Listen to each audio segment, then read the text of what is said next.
fears the black quarterback. And I'll let you guys take a quick little look at how that went down and why you should watch it. Here we go. It's expected for white quarterbacks to be able to develop, to have the possibility of being great. It's expected for African-American quarterbacks to be great all the time. I knew that failure was not an option. There are people that hate the fact that you exist just because you had the audacity to be great at a position.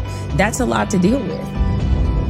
I was the first African-American quarterback to ever start at the University of Washington. A lot of people weren't happy about that. I got booed pretty viciously. You're either considered a starter or you're out of the league. Black athletes have often been thought of as athletic, and you can really take this back to slavery. At some point, regardless of how racist you are, you just can't deny talent. Vice Versa presents Fear of a Black Quarterback. Well, Larry, before I let you go, I want to say this to my girl, Jemele Hill. Shouts out. She catches us every now and then. Detroit. Jemele Hill. Before the Civil Rights Movement, they was denying us not only sports, but they was denying us to sit in the hotels with them, to sit on the bus with them. Hell, you had to sit in the back.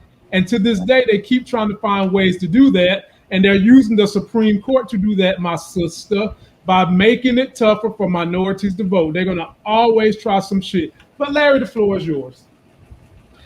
Yeah, this is one of those documentaries where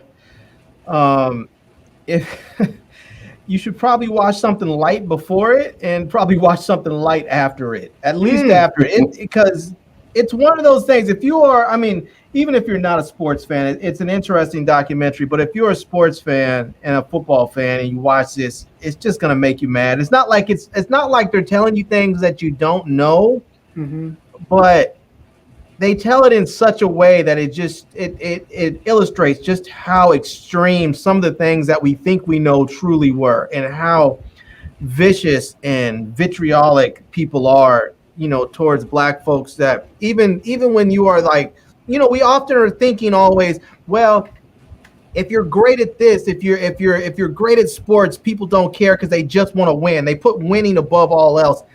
That's not entirely true. They want to win, but they want to win their way.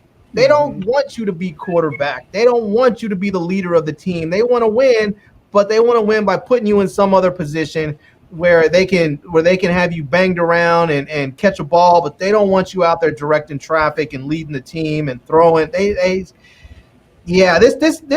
was hard to watch at times, but there was one particular character in this documentary where there was something that I did not know, and somebody who I have an immense amount of respect for after seeing this, and that is Donovan McNabb. And I was gonna say that because Larry, I'm gonna let you finish, but I'm gonna say this. For someone who played college football, we always thought Donovan McNabb might be pushing the kind of Oreo line. You know what I'm saying? Like, he seemed like he was a company man. Like, he wouldn't be the one that if you needed someone to step up and talk about injustice for blacks, he wouldn't have been that guy. He's going to be the safe guy. Right. Yeah. Finish your point, Larry. Yeah, I was going to say Donovan McNabb, to me, obviously he's not in that same era, but if this were back in the days of Jackie Robinson, he would have been that dude where they would have said, we want you to be that trailblazer. And he could have fulfilled that role, because this was a very stand-up dude that played the game and was great at it, was able to endure all of the horrible, just wretchedness that people spewed at him. And on top of that, when Michael Vick needed that hand up, when that brother needed someone in his corner to say, let's give him a shot. This is a solid man, a solid football player. I think he's contrite. He realized his mistakes.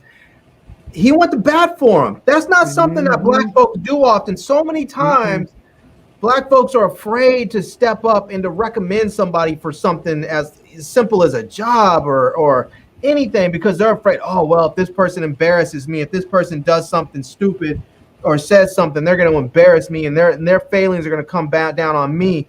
And Donovan McNabb said, I don't care. Basically he said, I don't care. I'm going to go to bat for this dude. He must have been talking to Michael Vick when he was in jail to know what kind of headspace this guy was in. Because when he went into that head office and asked the owner to bring him in, and then they try, and that just it speaks to how much they actually respected and trusted Donovan McNabb too. When he said, "Bring him in, I'll be responsible for him. I'll look out for him. I'll make sure he stays on the straight and narrow." For them to actually do it, for them to say, "Okay, we trust you," and to actually do it, and then for Michael Vick to come in and respect Donovan McNabb enough to stay on that straight and narrow. And people were, in the documentary, they were saying a lot of people wouldn't do that because they'd be worried that he'll come in and take your job because he's likely a better athlete and a better quarterback than you. And that's exactly what happened. He came in and he took his job, but it wasn't like McNabb was just unemployed and went home. I mean, dude just got traded. But that to me was amazing. And the thing that stuck out to me there, and I know some people might say something. I'm not trying to insult any single mothers. I know, Moochie, you're there, but the thing that caught me is Donovan McNabb had both his mother and his father in his life, his entire life. And I think that just plays a world of difference. Mike Willett, I know you're a single dad too, so I'm not saying anything bad about you. I just think that there is something to be said about having a two-parent household and the way that gives you stability all the time, because it takes the weight off of one parent and allows both people to be able to parent and not be overwhelmed and not to have to deal with too much and not being given the kid space to mess up, because he knows no matter where he turns, there's going to be someone to answer for. There's going to be someone to answer to. And you can just see it. You can see it and you can hear it in his confidence. You can see it in his leadership ability. It's just, and I think that's one. White people aren't dumb. There's documentation on this. They've talked about this, about how these racist folks in the day, from way back in the day up through today, have devised ways to break up the black family, because they know that if you keep the family intact, that you are going to have more confident, more successful kids. And that was one of the reasons why they came out with all kinds of things from Section 8 and everything else to try and break up black families. But you can just see, and it doesn't even take a lot. You can just see how having one person like Donovan McNabb, who comes from that two-parent household, how so much of that confidence can transfer to someone else, how he's able to use that to protect another black man that went astray. And I just think that's so important, if we can get that back, to just have enough black folks out there that are strong and confident, that can go and pick up the ones that have fell down and lift them back up and say, we're not done with you yet. And that's what Donovan McNabb did to Michael Vick. He picked him up and said, we're not done with you yet, and got him back in the game. And I don't even know Michael Vick or Donovan McNabb, but I hope I can meet Donovan McNabb one day, just so I can shake his hand and say thank you for what you did for him. Mm-hmm. All right, Moochella, give us your perspective, but let me add a caveat to what Larry said. One thing that started to make me kind of like Donovan was I was following politics as a young man, because I already seen the atrocities going on in this country, and my segmented family in the community was big into understanding the plight of African Americans. So there was a time Rush Limbaugh, for a brief period, was working for ESPN, and guess what got his ass fired? He made a comment, a derogatory comment about Donovan McNabb. Off with his head, they fired him. Now, granted, that didn't ruin Rush. That actually probably helped him. But that was the turning point for ESPN, saying, you know what? We're going to stick behind these minorities and try to help uplift them a little more. Then we're going to let some pig get up here and talk about the only reason he's getting the opportunity is because he's black. Having said that, you saying that, but look at how they blackballed Jemele Hill. Oh, I mean, yeah, they blackballed her. Yeah, they blackballed her, but along the way, she had been warned a couple of times. I think she shouldn't have got into it with Trump. I agree with that. Right, that's what I'm saying. That was the beginning of her demise. But see, that wasn't just her first time doing it. Yeah, I know. She was warned the first time. I know. Right, she was warned several times. See, this is the problem, I think, with the way that things are right now, right? Is that when you're someone like Jemele Hill, you're expected you're expected to have a voice. You're expected to have an opinion. Your whole job is commentating. Your job is to have opinions. That is what she does. She has opinions and she expresses them. And now when you have opinions and you are a prominent figure in the community, people expect you to speak up for us. When you're a black person and black people are saying, we watch your show because you're one of us. You're good, but there's other good people out there too, and we watch you because you're good and one of us. So now we expect you to speak up for us when the time comes. The problem is that when you speak up for us, then other people are saying you can't do that. You need to shut up. Otherwise, we're going to cancel you. We're going to cancel your contract. We're going to get rid of you and you're not going to have a job. And so it really puts them in a bind where it's like, who do you stand with? Do you stand with the people that have your back, or do you stand for the people that sign your paycheck? And for her, I think because of the way, if this had happened maybe 20, 30 years ago, maybe she would have said, I stand with the people that sign my paycheck. But now, because of the way things are with social media and whatnot, you stand with the people that have your back. Because if ESPN fires you, you do what Jemele Hill, you go start a podcast. You start a podcast that has millions of followers and subscribers, and you basically get your check from the people directly. And ESPN had to give her a severance package that was like $9 million. I mean, she's good. Yeah. So Moochie, what'd you think about the show? We talked about this last week because I brought it to everyone's attention. Oh Lord Jesus Christ! Give Moochie her props, ladies and gentlemen. Give her her girl props. brought the football show to everybody's attention.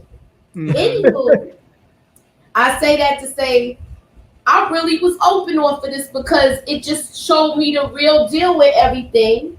Last week we did talk about how they touched on it from the first quarterback and the transitions and the different stars that we've come to grow and love. Mm-hmm. And when I told you about everything, I didn't want to give everything away. I like for people to experience it themselves. But the commentators that they had speaking on it, this was really interesting to me. It was an eye-opening experience. And if you do have Vice, I suggest you check it out. Mm-hmm. If you do have Vice, check it out. Check out the dark side of the NFL. If you don't have Vice, Moochie, even if they don't have Vice, you can go and get Vice TV. I believe that you can get it on your mobile devices and on the streaming services, and they will give you 4 free passes so that you can watch at least 4 different shows. So you can choose this as one of your 4 shows. And this is why I need you in my life, Larry, because you explained everything. See, I didn't know that. I got cable, so I don't know all these things. We have to have the tech person here. And that's where you come in. Look. Hey, Mike Willie, are you going to try to give this a shot? Yeah, I'm going to try to give it a shot. But just to speak, I haven't seen it, of course, but hopefully I'm not speaking from a place of ignorance or not knowing, but just the whole politics in sports. You know, you have to be above and beyond, like exceptional to get a starting job as a black quarterback in NFL. Meanwhile, you see guys like Mark Sanchez and Tim Tebow are given jobs. Ryan Lee, they explained that in it too. They did. They talked about it like they said with black quarterbacks. Yeah, they said with black quarterbacks, they say either you start or you're cut. There is no backup black quarterbacks. They were saying they were like either you start or you're cut. Well, that's changed a little bit. That has changed a little bit. A little bit. Now we got here's the crazy thing about how that's changed, right? Is that we have black quarterbacks that are backup quarterbacks that if they were almost on any other team would be a starting quarterback. Not to mention you have Deshaun Watson in Houston. He was fine until he decided he wanted to leave this owner who's clearly racist. Now he has all these allegations against him. Like, come on, like. And do you know who? Do you now? I didn't know that about Howard Cosell. Yeah. Oh yeah. Oh yes. That's what ruined his career. But the thing about his bad Deshaun, who do you think referred him to the initial massage person that was doing hand jobs? The owner. Kraft? Oh, the yes. owner? Yes. Not Robert Kraft. That's a good joke, though, but the owner. But at the end of the day, you only said what really goes on with these rich dudes. They have the cover and the money to get away with shit that black dudes can't get away with because they try to villainize us. To this day, there are people who still hate Michael Vick more than they hate the people that tried to overthrow the government on January 6th. What the hell is wrong with that picture? Well, how they hate him more than the white football player that was beating up his wife? And they don't even talk about that. Nice. You don't hear much about because that. she's a black You woman. don't hear nothing about it. Right. Right. That's because she's a black woman. They don't care. They don't care. And the other thing, I mean, if you look at that black woman who got beat damn near to death. I mean, she was beautiful, and you saw her in the hospital room. You would not recognize her. She looked like she just got out of a really terrible MMA fight or something. Mm-hmm.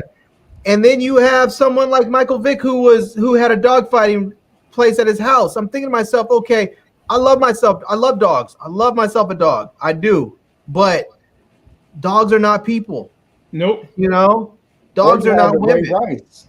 He punched his girlfriend, whatever. I'm not condoning that, but she married him afterwards, and he still wasn't able to get back in the NFL. Like, it was over for him.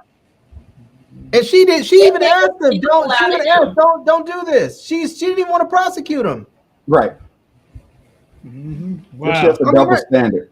I mean, let's be real. There are some people in this world that come from very, very dysfunctional bits of society, and they deal with their issues differently. And they're not, I'm not justifying it. I'm not saying it's right, but there are some people, there are women out there who are violent and they hit their men, and there are men that are violent and they hit their women. And that is what they know as the norm of how to deal with relationships.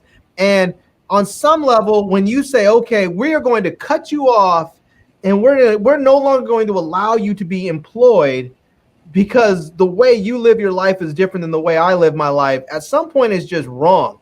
Don't get me wrong, you should not beat a woman and a woman should not beat a man. But you have to work with these people because if I start beating my wife all of a sudden, yes, that's out of character, it's out of norm, it's out of who I am. But if somebody grew up in a household, if a woman grew up in a household where women beat up their husbands, if they tell their husbands to take out the trash and they didn't do it, and so they go smack them upside the head with a frying pan, and the man came from the same household, that's their norm. They're not upset by it. They're just like, this is what we do, you know. And you need to deal with them. You need to bring those people into the fold. You don't put them out of work and shove them to the corners of society so they can continue to do it. You need to bring them into the fold and teach them. You send them somewhere where they can get some help with that, bro.